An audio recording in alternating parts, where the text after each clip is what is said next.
Hello, Reliability Gang. Welcome back to the Reliability Gang podcast. This is podcast number 2 of the Accelerate Series 26. And we have Vineet with us. How you keeping, Vinit? How's things? Fantastic.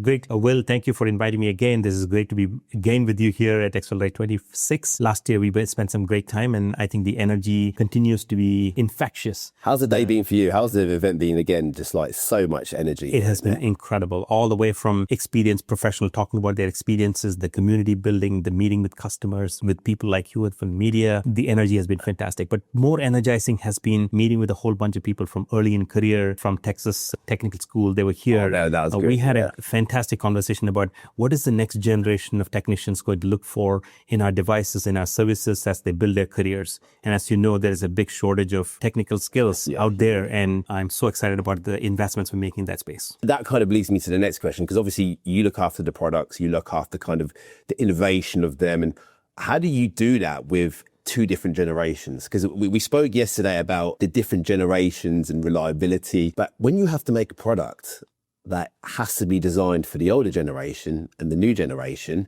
how do we make sure that you kind of get the best of both worlds? Because the new generation, they pick technology up fast. Absolutely. They quite like the touch screens. Everything's very interactive. Yeah. Whereas we know the older generation, they like the buttons, they like these features and stuff like that. And, you know, it must be difficult for your job to be able to say, well, how do we create a product that still caters to the new innovation generation, but also still caters to the industry you've served? Absolutely. And there is no perfect answer to this one. One is there is always going to be inertia in the existing system, but there is new generation, existing generation. Once you're used to using certain things in a certain way, it's like the shackles of the elephant that knows it can break it away, but it isn't because it's been trained that way. And then the new people who are coming to the workforce every day, they're the ones who are working on ChatGPT and AI and AR glasses. They want instant results. So there is going to be a transition, and that's why we have a roadmap. We don't want to give a culture shock to somebody. One of my mentors many years back said very beautifully that you have to change the organization at the rate at which you can tolerate.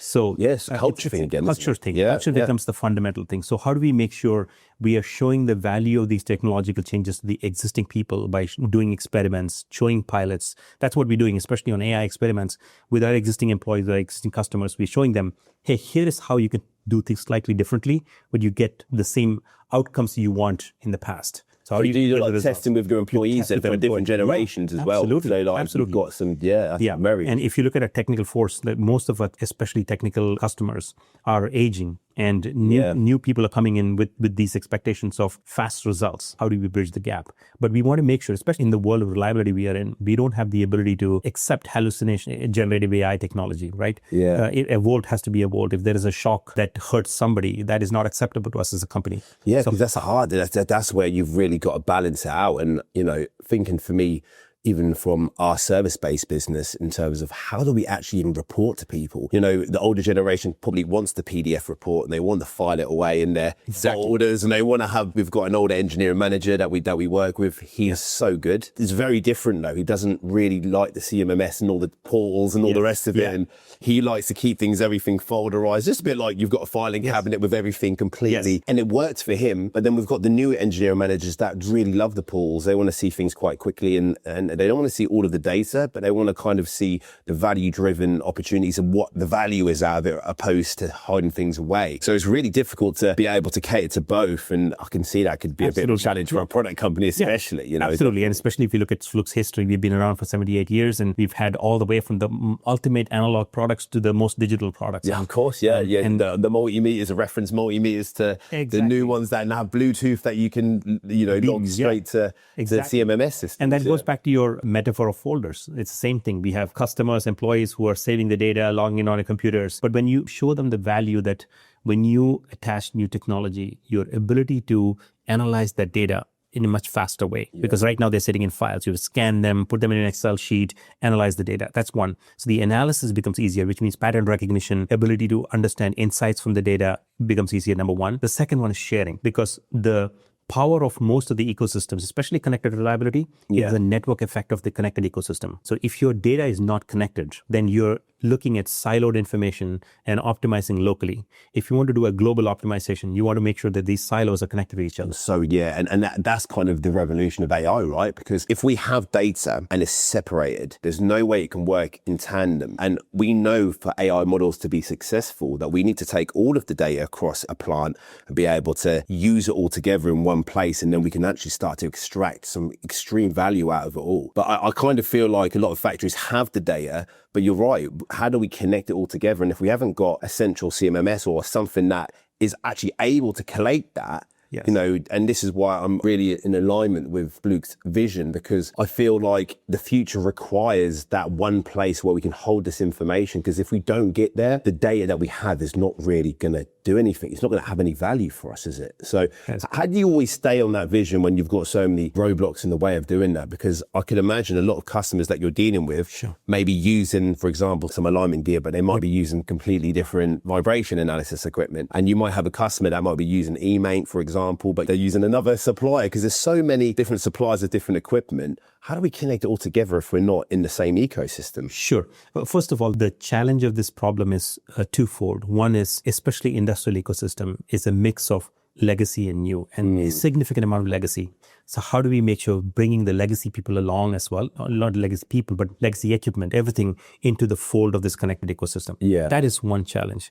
The second one is the clock speed of the industry, especially in the space of reliability. We want to be fast, but sometimes the due diligence required to make sure you're meeting security, compliance, and all the requirements that are required for our industry. Unlike consumer electronics is much faster. You put a $20 Alexa and people are willing to buy it and try it and all that stuff. But for you to bring the same thing to the enterprise, you need to make sure you're meeting security requirements, meeting compliance and regulatory requirements in every market you operate. And then finally, there is no room for hallucination. Yeah. So the way we are approaching it is taking small experiments at a time, showing the value, testing them internally, and then we take it to our customers, do some pilot tests to see and refine our project. Yeah, so it's like little mini pilot projects. Yes. Yeah, I like that. Yeah. Otherwise, there is no way to launch a massive platform and be successful, because we want to iterate quickly and be able to be nimble. Of course. And, you know, you have to think about some of the big products and things you do, and because you've got a very large user base for some of this, you don't want to get it wrong. And exactly. it's a risk, isn't it? It's like you always need to get it into play to see where the problems are, but you also need to play on the playing field where it's not impactful to your customers. And you know, I can see that could be, you know, really challenging for a business. But you know, I think the way that you guys are doing it is very similar to like a reliability journey with the pilot projects. It's like, if you want a company to buy into the reliability culture, if you can prove small little pilot projects and show them the little value pieces, they're more likely to be able to then move it forward in terms of, you know, the culture and everything else. There's another question I really want to ask you, Vinit, as well, and I want to get your perspective on this one. We know that technology is moving fast. We know we've got this kind of accelerated technology where AI is becoming involved, and we've got lots of really cool things moving to the future, and it looks really optimistic. But we also have a really slow culture in certain plants and places where it doesn't align. How do we get the culture part to speed up when it's such a longevity thing over how quick technology seems to be going faster and faster? Sure. As these things are kind of pulling away from each other, how do we ensure that, obviously we don't want to slow technology down, but we need to kind of make sure they meet? And how do we do that without impacting the technology revolution, but also trying to get this moving a bit faster? Yeah, I think there are three pieces that I think of when we think about solving this problem. First is cultural piece. Which is making sure, for example, Fluke, culture is a big one. And one of the pillars is being humble and inquisitive and curious. It is important to understand the why of why we are doing things. Yeah. A lot of times we are stuck in our own shackles of assumptions that have been habits from the past. How do we make sure we're questioning and saying, can it be done differently and in a better way? The second one is, once we understand the why, we want to be able to take that as a small experiment to our customers and bring them along. And the third piece is outside of our control. But the market forces itself will consider, itself will make the change. Because the moment technology gets adopted fast, if you are one of those companies who's slow to adopt, there is a new startup company that is out there that is going to outcompete you. So if you have to be relevant, you have to figure out how to evolve fast. Well, it's not that innovate. It's like Bob Iger said, isn't it? It's innovate or die. You know, we have to get that moving. And I think that's one part of the culture part that I think companies need to adopt. If you're not thinking about new CMMS systems and how that all integrates and how you connect things, if you're not thinking about the latest technology and how we can protect our plants, are your competitors doing that? And if they are,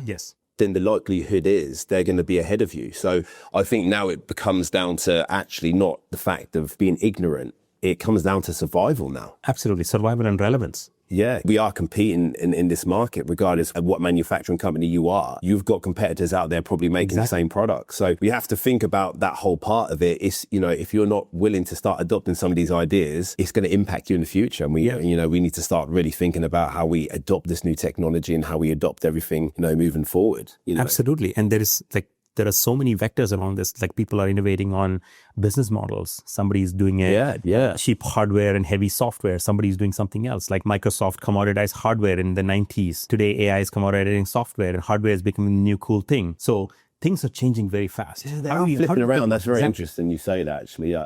And do you feel like these different things are coming full circle? Do you feel like, when something really kicks off like AI and you talk about the hardware element now, do you feel like people want that again a little bit? Because, remember the days when you used to buy your Sony, you remember the Sony Discmans, and you used to feel so cool with that around your waist with a disc in it, but you look so ridiculous, what I mean, with the headphones on and everything. Absolutely. But now we're kind of seeing the digital revolution with music, and now everyone's on your phone and you can't see it. But we're now seeing vinyl come back again. We're seeing these things that, like I went into HMV the other day and there was all this vinyl and I had all these tape players and it's come back in. Sure. Do you feel like we go through these generational things of people wanting the past as well again? And how do we make them things relevant? Yeah, I believe there will always be a small segment of people who will want retro.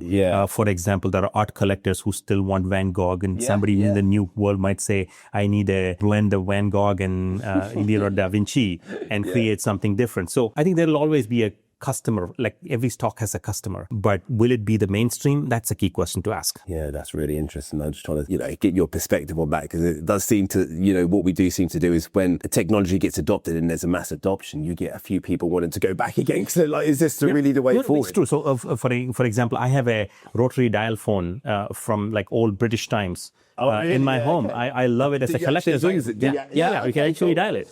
And I remember one of my nephews first came and was like, why doesn't the buttons press on this one? So it's funny.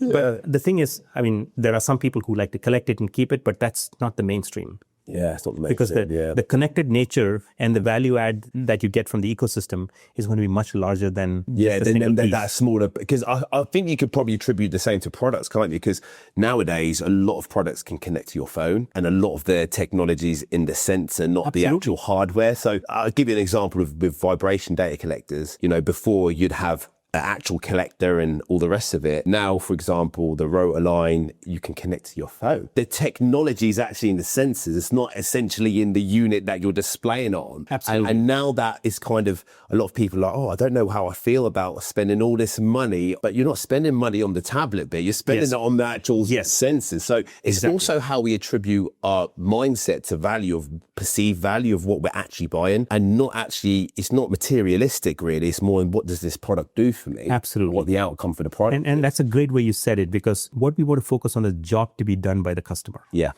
Instead of what technology is being used and how are we doing it. Because once you abstract to the jobs to be done level, then you're going to find solutions that are optimal. Like, for example, I used to be a photographer as a growing up kid. I had like 3 different SLRs. I still have them, but I use them once a year maybe. Yeah, but otherwise I have my phone with me. It does the job to be done.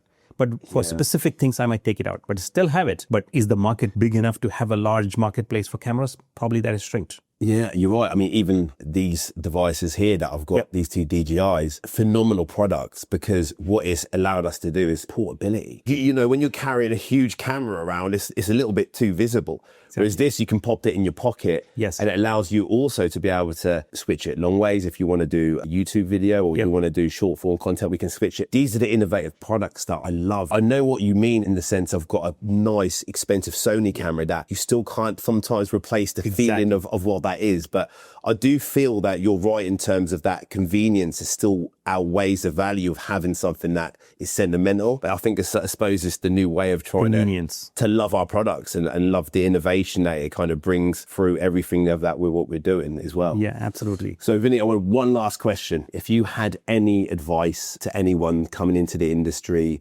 or anyone that is looking for, a career in reliability or a career in, product design or whatever, what advice would you give them to make sure they have a happy, successful career? 3 things. The third one is around career. First 2 are be curious. Yeah. And first one is be curious. Second one is take ownership. Curiosity is a underrated skill.